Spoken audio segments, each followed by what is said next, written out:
Well, this is a day that I thought I would never come. Well, it's not actually here yet, but the day is coming when I have to put my garden back down, pull out the beds, which you can see I've started to do. I've started to pull out some of the beds there and move into town. Move into town, out of the countryside, and have neighbours. Gosh, that is a challenge. I thought I would live here forever until I was too old. But life's changing. Life changes, doesn't it? And sometimes we have to make those decisions to just go with the flow. I've got some alpacas for sale. You can see them grazing down there. A few weeks ago, we went to have a look at a house in town, and it's been on the market the last time we were thinking of moving into town, and it came back on. And I liked it. But then I had to, as I'm looking at it, I'm thinking, do I really want to move into town? Do I really want to leave my little piece of paradise out here? My beautiful house, the land, the animals, and go into town and drink town water, which is really bad apparently. So it's one of those times when the last time we were thinking of moving into town was about 5 years ago. Yeah, 5 years ago. And it never really happened for numerous reasons. And when I first started thinking about it again, I was like almost crying because, well, I was crying because of this place that I just love. This view that I just love. I just love it. And I know that I won't have it quite the same in town. But things are changing, and that happens, doesn't it? You go to different seasons in life and things change, and you have to make some hard decisions. Like, do I want to be looking after this place for the next 20 years? Or do I want to just settle a little bit more with something that's easier and something that I can maintain with me and Ems, my daughter? So what started this decision this time? Oh, look. What started this decision? Because I just found two very convenient nails in the fence post, but they're not that convenient. Because what started the decision this time was my husband Grant. I love him. He's my soulmate, but he is almost 20 years older than me. So that means that the life season for him is different from my life season, and there's lots of things that I want to do, but he's turning towards end of life things for him. An alpaca there just coming to say hi. And it's hard because the decision has been like, where does he spend the last few years, or the last year? It possibly is only a year of his life, and I want to keep him around in the family situation, in the home, as long as possible. But yeah, that's a different story. Maybe I will share a bit more of it later, but I'm not feeling like sharing it now. So anyway, let's just get the story up to date.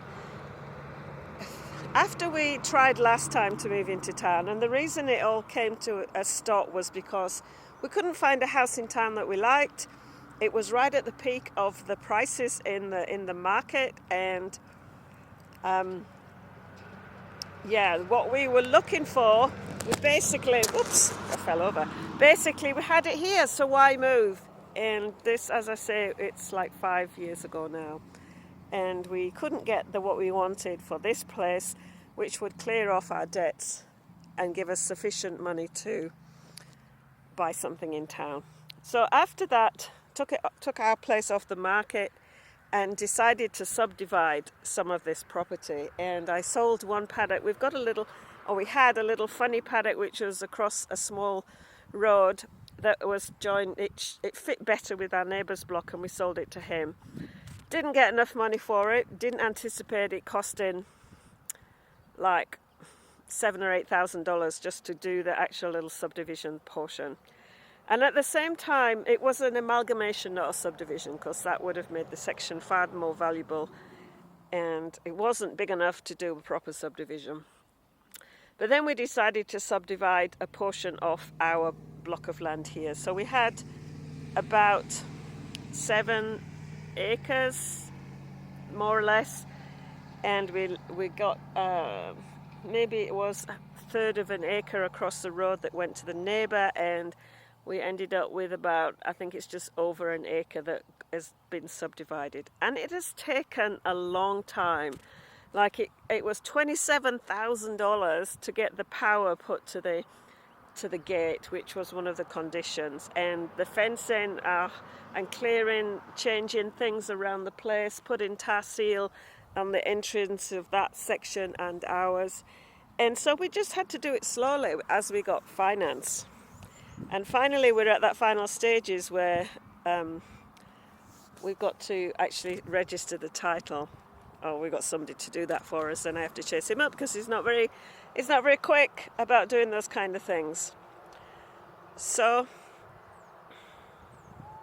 that's taken a long time. Meanwhile, we're paying the mortgage off, so our cash, mortgage and what we would get is one's coming down and the other will be. Anyway, you don't need to know that.